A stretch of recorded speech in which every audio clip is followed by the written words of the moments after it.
következőkben szeretném bemutatni a felületi hófogás két rendszerelemét, az egyedi hófogókat, illetve majd a hófogó rácsot, amit ugye az ereszvonal mentén fogunk elhelyezni. A legnagyobb különbség a két hófogó elem között, hogy míg a hófogó ráccsal egy vonalmenti hófogást fogunk képezni a tetősíkunkon, az egyedi hófogókat teljes felületi hófogás kiosztással kell alkalmaznunk. A kezemben található hóvágóból teljes felületi hófogást tudunk készíteni a tetőn. Ez a kis fémeszköz, ez a hófogó, ez arra elegendő, hogyha megfelelő mennyiségben helyezzük el a teljes tetőfelületen, akkor a tetőfelületre érkező, illetve az ott megolvadó hómennyiséget képes legyen megtartani.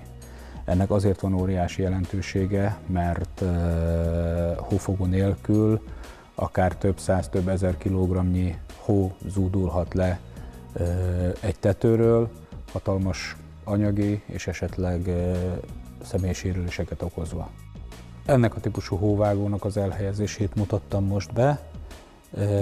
A tetőcserépnek a hullámvölgyében van egy 3,5 centis lapos rész, ahová beül a hófogónknak a szára. Bemutatok egy másik berakási módot is, ami nem helyes.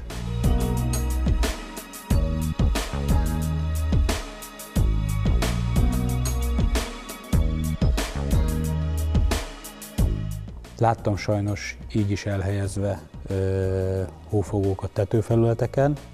Itt ugye az a probléma, hogy mivel íves a tetőcserépnek a teteje, illetve ez egy 3,5 cm széles lapos fém, elég nagy rést képez a fölötte levő cserépen, és egy instabil fémdarab marad a tetőfelületünkön. Ez a megoldás teljességgel rossz. Törekedtünk arra, hogy ugye minden egyes függőleges cserépsor rendelkezzen hófogóval. Tetőhajlás szögtől függően ezek lehetnek egy picit sűrűbb, lehetnek egy picit ritkább kiosztások. Egy nagyon-nagyon fontos dolog van, hogy a tetőnek a teljes felületén ebben a kiosztásban helyezzük el a hófogókat, hogy egy esetleges havazás és olvadás után a teljes felületen képes legyen megtartani az oda lehullott havat. A vonalmenti hófogást főleg azokon az épületeken alkalmazzuk, amelyek közvetlen utcafronttal rendelkeznek. Erre egyéb iránt jogszabály is létezik, hogy mikor és miként kell használni ezt a típusú hófogó rendszert.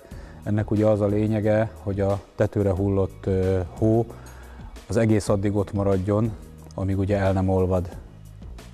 Ennek a hófogónak egy picit más a beépítési sémája. El kell helyeznünk egy segéddeszkát, tehát ez már nem a cserépre, illetve a cseréplécekre, hanem egy erősítő segéddeszkára lesz ráépítve. Külön hófogó, rács tartó konzolokat fogunk beépíteni, amelyekre majd a rácsot elhelyezzük. Itt a megerősítésnek azért van nagy jelentősége, mert itt ugye hatványozottan nagyobb teher fog jutni egy-egy hófogó konzolra, mint amit ugye az imént látott felületi hófogásnál tapasztalhattunk.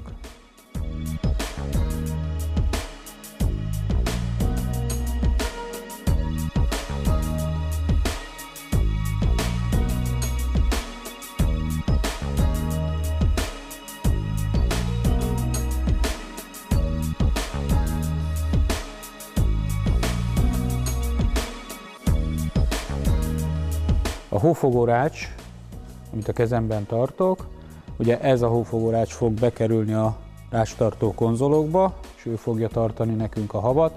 Nagyon-nagyon fontos, hogy a hófogórács ebben a formában legyen beillesztve a hófogórács tartókba. Ezeknek a kis belső éleknek kell a tető felé mutatniuk.